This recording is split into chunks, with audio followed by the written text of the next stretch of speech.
বিসমিল্লাহির রহমানির রহিম। আসসালামু আলাইকুম প্রিয় বন্ধুরা, আমি ফাতিমা সুলতানা আপনাদের সবার সামনে একটি ভিডিও নিয়ে হাজির হয়ে গেলাম।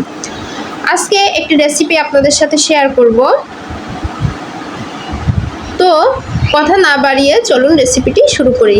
আশা করব পুরো ভিডিওটি দেখবেন এবং ভিডিওটি ভালো লাগলে অবশ্যই লাইক, কমেন্ট এবং শেয়ার করে বন্ধুদের মাঝে ছড়িয়ে দিবেন। তো এই যে দেখুন, আমি আজকে গরুর কলিজা রান্না করব। এজন্য আমি কলিজাগুলোকে ভালো করে ফুটানো গরম পানির মধ্যে সিদ্ধ করে নিচ্ছিলাম।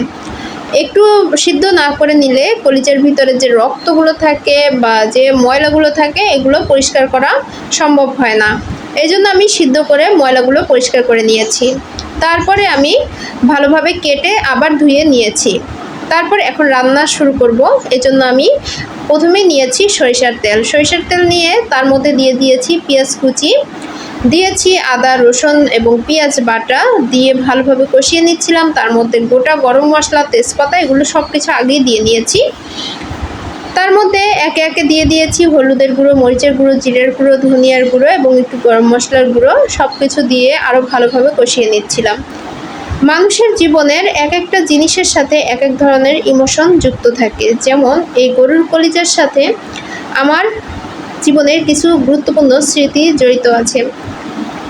যখন কুরবানির ঈদ হতো, আমরা যখন ছোট ছিলাম, আমার দাদি কুরবানির গরুর কলিজা আগে ভুনা করে রাখতো। কুরবানির গরুর মাংস আসার আগেই আমাদের গ্রামে কলিজাটা দেওয়া হতো। আমার দাদি চুলার পাড়ে বসেই কলিজা ভুনা আর রুটি দিয়ে আমাদেরকে খাইয়ে দিত। আমার দাদি মারা গিয়েছেন। আমার দাদিকে আমি অনেক বেশি ভালোবাসতাম, কারণ আমার দাদি আমার সব কিছু ছিলেন। আমার মা ছিলেন না আমার ছোটোবেলা থেকে। আমার মা বলতেই ছিলেন আমার দাদি।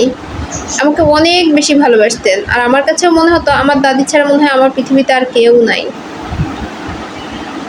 আমি ছোটোবেলায় মনে করতাম আমি যখন মরে যাব আমার দাদিও হয়তো বা আমার সাথে মরে যাবে, বা আমার দাদি যদি মরে যায় আমিও মরে যাব। কিন্তু দেখেন, ছোটোবেলার স্মৃতিগুলো মনে করে এখনও খুব কষ্ট লাগে। আমার দাদি মারা গিয়েছেন, এই পৃথিবীতে সে নেই, কিন্তু আমি কিন্তু এখনও বেঁচে আছি।